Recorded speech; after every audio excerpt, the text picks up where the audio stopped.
Hello everybody, I hope you're having a fantastic day. Welcome back to another Market Watch video, and let's take a look at some of the pairs that are interesting coming on this week.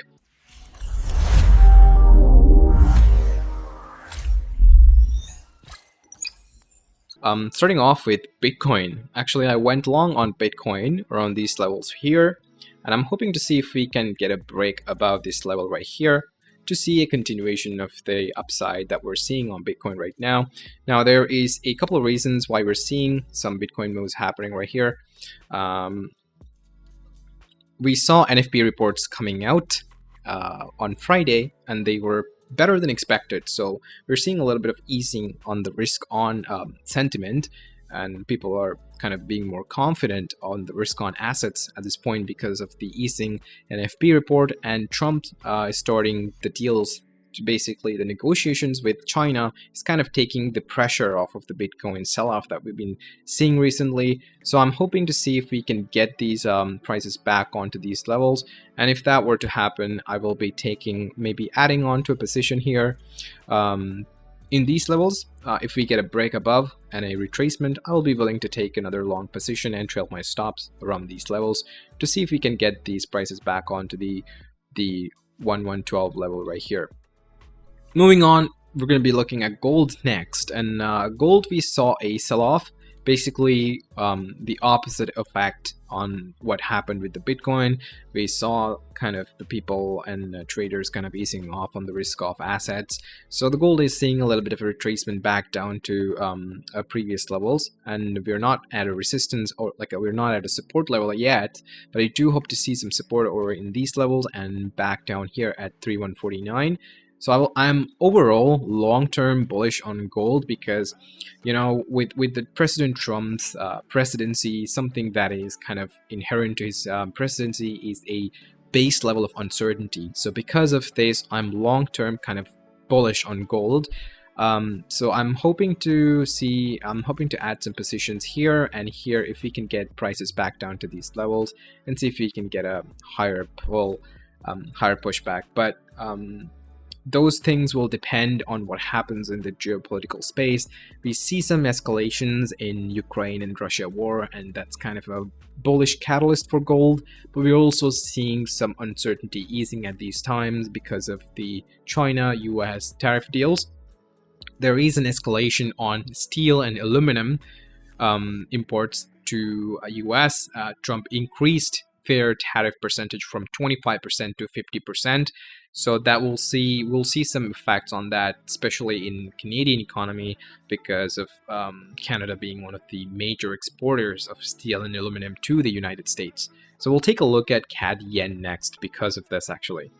CAD yen is pretty interesting at this point because while I am bullish on the CAD yen pair, I don't think it's going to be a super long-term trend to the upside because of what's happening with the yen unraveling, if you will, because the Japanese economy is not really doing great, and the Bank of Japan were kind of discussing a potential rate hike. Nothing is confirmed yet. But if they get to a sticky situation where inflation is running rampant, they might need to increase rates, which would kind of unravel the yen carry trade.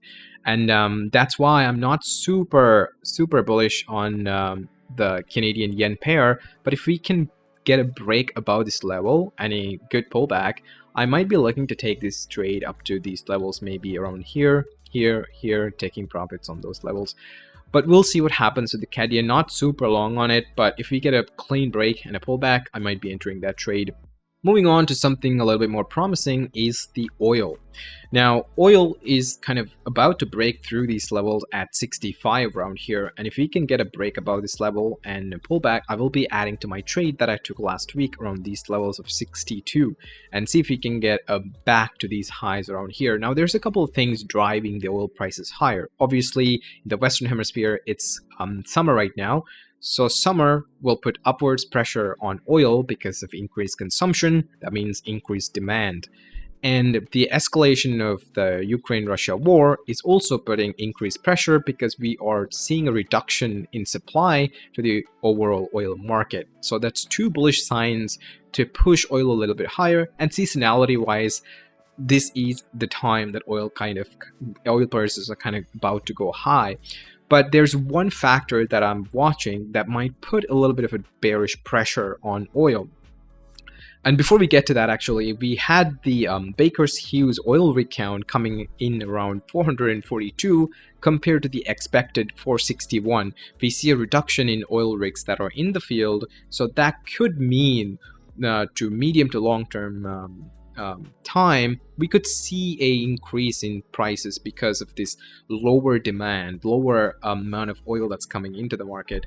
Now, to put the fork in this whole story is Saudi kind of trying to increase their market cap into the oil field because they're trying to get back into the oil industry after kind of repairing their kind of relationship with the US. So that means they might be willing to offer oil for lower prices, increasing demand, which would put some downwards pressure on oil. But still, I think these major factors could drive oil to a higher price. So that's why I'm bullish on oil, and if we can get a break above these levels, I would be interested in going long on oil as well. Next up, we got the Russell 2000 trade that I got on. I actually went long. Oops, that's way too big. Let me reduce the size of this thing. I actually got long on these levels right here. And I also added to my trade around these levels right here for the retracement. Actually closed out on the levels that I took around the 2000 level. Now I'm only holding what I got long here, and I'm hoping to see if we can get a break above this level and a pullback maybe to add more to this position. Or in this level, I will be evaluating economic metrics and the overall market sentiment to see if we can get back to these highs around here. But with the tariff deals and the overall uncertainty around weakening economic data that's coming out of the US, it's not looking too promising for stocks. So I will be cautious going into this next week. Even if we get a clean break above, I will be evaluating the news and the overall market sentiment before adding to my position and trailing stops. And if you take a look at the COT report that came out this Friday, let me pull that up real quick. We see institutions kind of getting off of their long positions on Russell and kind of increasing their short positions. Now, this alone is not a factor to go all bear on Russell. I do think we are seeing a bit of a switch in the market sentiment at this point.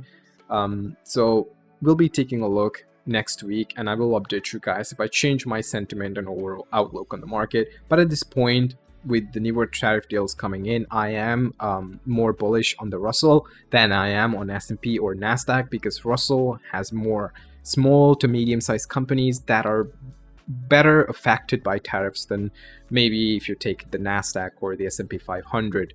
Now, I'm neutral on NASDAQ and S&P 500. I'm not looking to take any trades because of how volatile it is with the tariffs and the things that are going on. But the better deals coming out from the US-China trade deal discussions will push the Russell a little bit higher.